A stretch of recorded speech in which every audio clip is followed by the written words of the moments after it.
ചെറിയമായി പോയോ? ആ പോയല്ലോ. അവര് ഇറങ്ങുന്നതിന് മുന്നേ നിങ്ങൾ വരണം എന്ന് ഇങ്ങോട്ട് വരാറില്ലേ? അവിടെ ദൂരം പാത്രങ്ങളെ കഴുകാൻ കിടക്കുന്നത് അറിയോ? ഞാനത് കഴുകി വെക്കരുത്. 2-3 ഉരുളിയൊക്കെ ഉണ്ട്. ഈ ഉരുളിയൊക്കെ പുറത്ത് കിടന്ന വല്ലവരും എടുത്തോണ്ട് പോയോ എല്ലാം അറിയോ? ഈ കല്യാണത്തിരക്കിനിടയിൽ നമ്മളെല്ലാം അറിയാല. ആ കാറ്റ് നോക്കി എടുത്തു വെച്ചേക്കുന്ന 2-3 ഉരുളിയേ ഉള്ളൂ. ആരെയും എടുത്തിട്ട് പോലും ഞാൻ എടുത്ത് കഴുകി വെക്കരുത്. അവർ അതിൻ്റെ മുമ്പ് ഇറങ്ങുകയോ? അല്ല, അവർ സാധനം വല്ലതും കൊണ്ടുപോയായിരുന്നു. അതല്ല മനുഷ്യ, ബാക്കി വന്ന കറി ചോറൊക്കെ ഉണ്ടല്ലോ, അതൊക്കെ ഒരു കവറിലാക്കി എടുത്തു വെച്ചില്ലായിരുന്നു. അത് കൊണ്ടുപോയോ? 2-3 കവറൊക്കെ കയ്യിലുണ്ടായിരുന്നു. ഞാൻ വൈകുന്നേരം വിളിക്കാം. ഇനി എന്ത് പറഞ്ഞ് ഉണ്ടാക്കുവോ തള്ള? ഇറങ്ങുന്ന സമയത്ത് ഞാൻ പോയില്ലെന്നും പറഞ്ഞ് എന്തൊക്കെ പറഞ്ഞ് ഉണ്ടാക്കുവോ തള്ള? അത് സാരില്ലടി, വിളിച്ചാ മതി. ആ ഉഷേ, മറ്റേ അപ്പുറത്തെ വീട്ടിലെ സുലുവിനെയും മറ്റേ വത്സരയുടെ വീട്ടിൽ കൊടുത്തായിരുന്നോ? ആ ചേച്ചി കൊടുത്തു. അവരുടെ അവിടുത്തെ കല്യാണങ്ങൾക്ക് നമുക്കൊക്കെ നല്ലോണം തന്നിട്ടുള്ളൂ. അപ്പൊ തിരിച്ചു അങ്ങോട്ട് കൊടുക്കണ്ടല്ലോ, അല്ലെങ്കിൽ ആളത് കേൾക്കേണ്ടി വരും. പിന്നെ നിനക്കുള്ളത് എടുത്തു വെച്ചിട്ടില്ലേ? ആൾക്കാർ വന്ന് ബാക്കി വന്ന ഭക്ഷണം മൊത്തം പെറുക്കിക്കൊണ്ട് പോകും. പിന്നെ നിനക്ക് കിട്ടിയില്ലാണ്ട് കാര്യമില്ല. സ്വന്തം ചേച്ചിയുടെ വീട്ടിൽ വന്നിട്ട് നിനക്ക് വീട്ടിലേക്ക് കൊണ്ടോ ഒന്നും ഇല്ലാണ്ടായി പോകരുത്. എടുത്തു വെച്ചേക്കണം കേട്ടോ. കറിച്ചോറൊക്കെ എടുത്തു വെച്ചേക്ക് കേട്ടോ. എന്തായി മോളുടെ കല്യാണം കഴിഞ്ഞിട്ട് ഇരിക്കാൻ സമയം കിട്ടണെങ്കിൽ നീ എപ്പോഴാ കല്യാണം കഴിഞ്ഞ് നേരത്തെ പോയായിരുന്നോ? ചെറിയൊരു തിരക്കുണ്ടായിരുന്നു. എന്നെ പണിയാ മേടിച്ച കല്യാണം ചെറുക്കനും പെണ്ണും വീട്ടിൽ വന്നിട്ട് അങ്ങോട്ട് പോയാൽ പോരായിരുന്നോ? ചെറിയ തിരക്കായി പോയെന്നോ. പിന്നെ ഒരു തിരക്ക് അയൽവക്കക്കാരെ പറഞ്ഞ ഇങ്ങനെയാണോ കാണിക്കുന്നത്? അതല്ലേ ഞാൻ ചേച്ചിനെ എന്തെങ്കിലും സഹായിക്കാൻ അങ്ങോട്ട് വന്നേ. പണിയൊക്കെ ഇഷ്ടം പോലെ ഉണ്ട്. എന്തോരം പാത്രങ്ങളായിരുന്നു കഴുകാൻ കിടന്നത്. കാര്യം വലിയ കുടുംബക്കാരൊക്കെയാ, വലിയ ബന്ധുക്കാരൊക്കെ ഉണ്ട്. പക്ഷെ എന്നെ പണിയെടുക്കാൻ മാത്രം ഒന്നും ഉണ്ടായിരുന്നു. തിന്നേണ്ട സമയത്ത് കറക്റ്റ് എല്ലാവരും ഉണ്ടായിരുന്നു. ബാക്കി ആ ഭക്ഷണമൊക്കെ പെറുക്കിക്കൊണ്ട് അങ്ങോട്ട് കൊണ്ടുപോയിട്ടുണ്ട്. അത് ഉഷ കൊണ്ട് തന്നില്ലായിരുന്നു എൻ്റെ വീട്ടിൽ. ഞാനെ കൊടുത്തു വിട്ടിട്ടുണ്ടായിരുന്നു അവളുടെ അടുത്ത്. കുറച്ച് ഓൾറെഡി കുടുംബക്കാരെല്ലാം പെറുക്കിക്കൊണ്ട് പോയത്. ദൂരെ സാധനം എടുത്തോണ്ട് പോയത് ഒന്നും ഉണ്ടായിരുന്നില്ല ബാക്കി. പിന്നെ ഉള്ളത് എല്ലാവർക്കും അപ്പുറം ഇപ്പുറം ആൾക്കാർക്കൊക്കെ അവൾ കൊടുക്കുമായിരുന്നു. ഞാനെന്നാ പാത്രം കഴുകി തരേച്ചി. പാത്രമൊക്കെ ഞാൻ കഴുകിക്കൊണ്ടിരിക്കുവായിരുന്നല്ലേ. നമ്മൾ നാളത്തേക്ക് വെച്ചാൽ വയ്യാണ്ടാവുന്നേ. എന്നാലും എൻ്റെ ഗീത ഒരു കല്യാണം കഴിഞ്ഞ് കിട്ടാൻ ഇത്രയും കഷ്ടപ്പാടാന്ന് എനിക്ക് അറിയാൻ പാടില്ലായിരുന്നു കേട്ടോ. ഇന്നലെ ഞാൻ കണ്ണടച്ചിട്ടില്ലെന്നേ. എൻ്റെ ബ്ലൗസ് അതൊന്നും പറയണ്ട.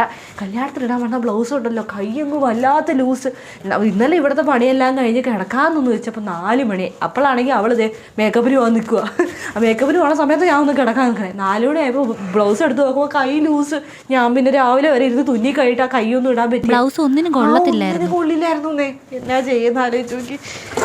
അല്ലേ ചേച്ചി, ഞാൻ എന്നാ ചെയ്യേണ്ടത് ചേച്ചി പറഞ്ഞാൽ ചെയ്യാം. ഇല്ലെങ്കിൽ പാത്രങ്ങളെല്ലാം കഴുകി കഴിഞ്ഞു. പക്ഷേ ഇനി ഒന്ന് വൃത്തിയാക്കണം. അത് നീ ഒന്നും കൂടണ്ട, നമ്മളതെല്ലാം കൂടി ഞാൻ ചെയ്തോളാം. ഇവിടെ എന്തോ ഒരു പണി കിടക്കുന്നത്. നിങ്ങളൊക്കെ കൂടാൻ അതിനെ നേരം കാണുള്ളൂ. ഇത് പുതിയ വളയാണ് ചേച്ചി. ഇതോ? എൻ്റെ പൊന്നു ഗീതേ, എൻ്റെ ഇളയവളുടെയും കൂടെ എല്ലാ സ്വർണ്ണവും കൂടെ പടയിൽ വെച്ചിട്ട് അവളെ മൂത്തോളെ സ്വർണ്ണം ഒപ്പിച്ചു കൊടുക്കണ്ടല്ലായിരുന്നു. 1-2 സ്ഥലത്ത് നിന്ന് നമുക്ക് പൈസ കിട്ടാറുണ്ടായിരുന്നേ. അത് കിട്ടിയില്ലേ. ആകെ കഷ്ടമായിപ്പോയി. പിന്നെ എല്ലാം കൂടെ ഒപ്പിച്ച് അവളെ കെട്ടിച്ചു വിട്ടു.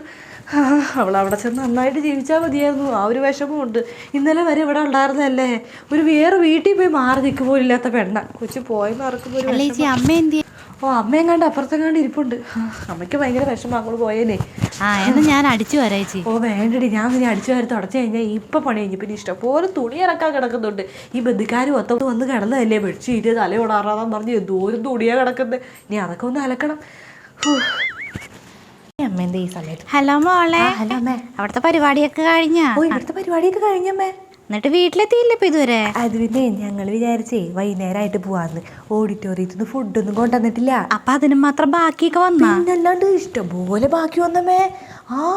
ഞാൻ പിന്നെ കുറച്ച് ഫുഡ് കൊണ്ടുവന്നിട്ടേ കുറച്ച് അതും കൊണ്ട് പോവാന്ന് വിചാരിച്ച്. ബാക്കി എന്തോരാണ് ഭക്ഷണം വന്നെന്ന് വിളിച്ച ആൾക്കാരൊന്നും വന്നില്ലെന്നേ. അപ്പം ഞാൻ വിചാരിച്ച് കുറച്ച് ഫുഡ് അങ്ങോട്ട് കൊണ്ടുപോവുകയാണെങ്കിലേ 2 ദിവസത്തേക്ക് പിന്നെ എനിക്കുമായിട്ടൊരു ഒന്നും വെക്കണ്ട. എനിക്കാണെങ്കിൽ എൻ്റെ വീട്ടിൽ ചെന്ന് പഠിയെടുക്കാമെന്ന് എന്നെ കൊണ്ട് തീരെ വയ്യാതെ. അപ്പം ഞാൻ പിന്നെ ഇവിടെ കെട്ടിക്കറി ഇവിടെ നിൽക്കണത്. അല്ല മോളെ, അത് നാണക്കേടല്ലേ? പിന്നെ എന്ത് നാണക്കേട്? ഏട്ടൻ്റെ വകയിൽ ഏതൊരു അമ്മയുടെ വീടല്ലേ ഇത്. നമ്മുടെ വീട്ടിൽ വന്നിട്ട് ഇവരൊക്കെ കല്യാണത്തിന് എന്തോരു സാധനമാണ് ഭക്ഷണം കെട്ടി ഇറക്കിക്കൊണ്ട് പോയത്. അപ്പോൾ ഇത് നമുക്ക് കൊണ്ടുപോണ്ടേ? പിന്നെ ഇങ്ങോട്ട് അങ്ങോട്ട് ചെയ്യണം. അല്ല പിന്നെ ഞാൻ അധികം ഒന്നും കൊണ്ടുപോകണല്ലേ. 2 ദിവസത്തേക്കുള്ള ഭക്ഷണം കൊണ്ടുപോകാം. ഇച്ചിരി പോത്തും ഇത്തിരി കോഴിയും ഇത്തിരി മീനും ഇത്തിരി തോരനും ഇത്തിരി മോരികറിയൊക്കെ കൊണ്ടുപോയി അത്രയും ആയില്ലേ? അത് ശരിയാ. ഞാനതാ വിചാരിക്കണേ. ശരി അമ്മ, ഞാൻ വീട്ടിലെത്തിട്ട് വിളിക്കാട്ടാ. എന്തൊക്കെയാണ് കൊണ്ടുവന്നത് ഞാൻ വീട്ടിൽ എത്തിട്ട് വിളിച്ചു പറയാം. ശരി അമ്മ. ശരി അമ്മായി, ഓഡിറ്റോറിയത്തിന് ഭക്ഷണം കൊണ്ടുവന്നില്ലേ? കൊണ്ടുവന്നില്ല. ഞാൻ വെറുതെ ചോദിച്ചെന്നുള്ളൂ. അമ്മ, നീ എന്താ മൂടി പോസൊക്കെ വന്നേക്കണ? കിടന്നുറങ്ങിയില്ലേ നീ ഇതുവരെ? ഇപ്പൊ അമ്മ ഉറങ്ങിയില്ലേപ്പാ? ഇല്ല മോളെ, ഉറങ്ങിയില്ല. എന്താടി? എന്റെ റൂമിന്റെ ചേച്ചിയുടെ കല്യാണത്തിന് കിട്ടിയ എന്തോര് സാധനങ്ങൾ അമ്മരിക്കണേ, എന്തോര് ഗിഫ്റ്റ് ആയിട്ടേക്കണേ.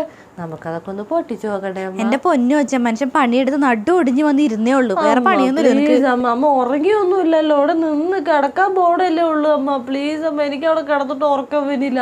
അതിലെന്തൊക്കെ സാധനങ്ങളാ, കുഞ്ഞു പെട്ടിയുണ്ട്, വലിയ പെട്ടിയുണ്ട്. എന്താ അമ്മ പ്ലീസ് അമ്മ, പ്ലീസ് അമ്മ ഒന്ന് തുറന്ന് പൊട്ടിച്ചു നോക്കിയിട്ട് എന്തൊക്കെയാ നോക്കിയിട്ട് അമ്മ കിടന്ന് അറിയിക്കോ. എന്റെ പൊന്നു വെച്ച് നിനക്ക് പറഞ്ഞിട്ട് മനസ്സിലാവുള്ളൂ. എന്നിട്ട് സ്വന്തം ചേച്ചിയുടെ അല്ലേ കെട്ടിച്ചു വിട്ടത്, നിനക്ക് അതിന് വിഷമമൊന്നുമില്ലേ? അവള് ഗിഫ്റ്റ് പൊട്ടിക്കാൻ വന്നിരിക്കുന്നത്. ചേച്ചി പോയാലും എനിക്ക് വിഷമമൊക്കെ ഉണ്ടെന്നും പറഞ്ഞ് ഞാൻ അത് നോക്കിയിരിക്കും. അമ്മ പ്ലീസ് അമ്മ ഒന്ന് ഗിഫ്റ്റ് പൊട്ടിക്കാം അമ്മ, പ്ലീസ് അമ്മ. നിന്നോട് പറഞ്ഞാൽ മനസ്സിലാവടി, ഞാൻ എത്ര പ്രാവശ്യം പറഞ്ഞു നാളെ പൊട്ടിക്കാം. മരിച്ച വയ്യാണ്ടിരിക്കുമ്പോഴാണ് പൊട്ടിക്കാം. ആ ശരി ശരി, പോ പോ പോ. എന്നാലും ഉറപ്പാ പൊട്ടിക്കില്ല. എന്റെ വായൊന്നും വല്ല കേക്ക്, നീ പോയ പോയ പോയ. എന്നാ ഒരു കാലുവേദനയാ അമ്മേ. എന്താ സുഷമ്മേ? ഓ ഞാൻ ഇച്ചിരി കറി എടുക്കാൻ വന്നിയാ. കറി എടുക്കാൻ വന്നിയാന്നോ? എന്താണ് വയ്യേ? കാലക്കത്തിന് വേണ്ടല്ലോ. എന്റെ പൊന്നു സുഷമ്മ ഒന്നും പറയണ്ട, കാലുവേദന എടുത്തിട്ടും പാടില്ല. ഒന്നും വയ്യ. വലിയ കല്യാണത്തിന് എന്തോരം നേരം അങ്ങോട്ടും ഇങ്ങോട്ടും എന്നൊക്കെ പറഞ്ഞ് നടന്ന് ആകെ ഒരു ക്ഷീണിച്ച്. എവിടെയെങ്കിലും ഇരിക്കാൻ പറ്റുമോ? കൊച്ചുപാടെ കല്യാണം അല്ലയോ. അങ്ങനെ അവള് പോയി. ഇളയവളേക്കാൾ നല്ലതായിരുന്നു മൂത്തോള്. എവിടെയെങ്കിലൊക്കെ മൊബൈൽ കുത്തിപ്പിടിച്ച് ഇരിക്കുന്നതേ ഉള്ളൂ. വലിയ കുളമൊന്നും ഇല്ല കേട്ടോ, പടിയും ചെയ്യില്ല, ഒന്നും ചെയ്യില്ല. എനിക്ക് ആ ഒരു കാര്യത്തിലാണ് പേടി. ആ കെട്ടിച്ച് വിട്ടേക്കുന്ന വീട്ടുകാരെ തളയെ കണ്ടാൽ തന്നെ അറിയാം, ചെറുക്കൻ്റെ അമ്മയെ കണ്ടാൽ തന്നെ അറിയാം ഒരു പാവം പിടിച്ചാ. അതിൻ്റെയൊക്കെ അതിനെ കൊല്ലാക്കൊല്ല ചെയ്യുമല്ലോ. എനിക്ക് ആടെ കുറേ നേരമായിട്ട് ഞാൻ ഇതെല്ലാം ആലോചിക്കുമായിരുന്നു. അവൾ നേരത്തെ കാലത്തൊക്കെ എഴുന്നേക്കുമല്ലോ. ഇവളുണ്ടല്ലോ എൻ്റെ മരുമോള്, അവൾ ഒരു കാര്യവും പഠിപ്പിച്ചിട്ടില്ല, ഒന്നും പഠിപ്പിച്ചിട്ടില്ല. അവളുടെ സ്വഭാവം നിനക്കറിയാമല്ലോ, എന്തെങ്കിലും ഗുണമുണ്ടോ? പിന്നെ മോളെന്താവാനാ? പിന്നെ ആകെ ഒരു വിഷമം. അവൾ പിന്നെ ഇവിടെ ഉണ്ടായിരുന്നെങ്കിൽ നല്ലതായിരുന്നേ. എന്തെങ്കിലും ഒരു കുളത്തിന് ഇപ്പോൾ ഒരു ഇച്ചിരി കുഴമ്പെടുത്ത് തരാൻ പറഞ്ഞാൽ അവളെ കേൾക്കത്തുള്ളൂ. ഇളയവളുണ്ടല്ലോ തിരിഞ്ഞ് നോക്കത്തില്ല, അവളുടെ അമ്മയെ കണക്കാ. പിന്നെ മോൻ്റെ കാര്യം പറയണ്ടല്ലോ, അവളുടെ ഡയറ്റ് തുമ്പിന്ന് മാറാൻ നേരമില്ല. എന്ത് ചെയ്യാനാ? ആ മൂത്തോളായിരുന്നു ഇത്തിരി ഭേദം. ഞാനെന്നാ അടുക്കളയിലോട്ട് അങ്ങോട്ട് എടുത്തോ? എടുക്കട്ടെ, അങ്ങോട്ട് കറി എടുത്തിട്ട് പോട്ടെ. ഞാനെന്നാ ശരി അമ്മ, ശരി. കല്യാണത്തിന് തലയിൽ അവിടെ ഒരു പടി സഹായത്തിൽ പോലും വന്നിട്ടില്ല. എന്നിട്ട് ഇവള് കറി എടുക്കാൻ വന്നേക്കുന്നത് ആണോ ഇല്ലാത്ത. ദിവാകരൻ 250. എടി മോളെ, ഇതല്ലേ അവസാനത്തെ പൊതി? ഇനി ആരും പൊതിയൊന്നും തന്നിട്ടില്ലല്ലോ. ഇല്ലച്ചാ ഇല്ലച്ചാ. ഇനി മൊത്തം ഗിഫ്റ്റുകളാ. എന്തോ ഒരു പേരാ കൊണ്ട് തന്നേക്കണേ. സംഭവം തന്നവര് കുറേ എണ്ണം, 10-25 പേര് പൊതി തന്നിട്ടുണ്ട് പൈസയെ. പക്ഷെ എന്നാ ചെയ്യാനടി, നമ്മൾ കൊടുത്തതിന്റെ പകുതി പോലും തന്നില്ല. പലർക്കും നമ്മൾ 500, 1000 ഒക്കെ കൊടുത്തു. തിരിച്ചുള്ളകളോ 101, 250, 301. എന്തൊക്കെ കണക്കാ നമ്മൾ കൊടുത്ത്. നമുക്കാ നഷ്ടം. വെറുതെ എല്ലാത്തിനും വിളിച്ചു കൂട്ടി. ഇവർ വന്നവരൊക്കെ 2 ആളുടെ ഭക്ഷണവും കഴിച്ചിട്ട് പോയി. നമുക്ക് തന്നെ നഷ്ടം. എൻ്റെ പൊന്നോ. ഇനി വല്ലവിടെയും കവറുകൾ കണക്കുണ്ടെങ്കിൽ പറയണം മോളെ, ഇതൊക്കെ എഴുതി വെക്കണം. ഇനി ഇവരുടെ അവിടെയൊക്കെ വല്ല പരിപാടി വന്നാൽ തിരിച്ച് അങ്ങോട്ട് കൊടുക്കണം. ഇത് അങ്ങോട്ടും ഇങ്ങോട്ടും കൊടുക്കൽ തന്നെയായി പരിപാടി. എൻ്റെ പൊന്നോ. ഇനി ഇതെല്ലാം നോക്കി വെക്കണം. എത്ര ദിവസത്തെ ഓട്ടാ. ഒന്ന് സമാധാനമായിട്ടില്ല നമ്മുടെ മോളെ ഒന്ന് കെട്ടിച്ച് വിട്ട് കഴിഞ്ഞപ്പോൾ. എൻ്റെ പൊന്നോ, എത്ര ദിവസമായി. സ്വർണ്ണ ഡ്രസ്സ്, പന്തല്, തേങ്ങ. എടി ആ പന്തലുകാർ പോയായിരുന്നോ? ഞാൻ അവർക്ക് പൈസ കൊടുത്തായിരുന്നു. അവര് പോയിട്ടില്ല, അവരെല്ലാം അയച്ചോട്ട് പോകുന്നേ ഉള്ളല്ലേ. എൻ്റെ പൊന്നോ. എന്നാലും അവള് വീട്ടിൽ നിന്ന് പോയി കഴിയുമ്പോൾ എല്ലോ ഒരു മനസ്സമാധാനമൊക്കെ ഇടാം. അല്ലെങ്കിൽ അവിടെ ഇവിടെയൊക്കെ ആട് തൂക്കി നടക്കണ്ടേ അവന്, അല്ലെങ്കിൽ ആ ചെറുക്കനെ വിളിച്ച് ഫോണിൽ വിളിച്ചല്ലേ കൂടെയൊക്കെ നടക്കണ്ടല്ലേ ഈ സമയത്തൊക്കെ.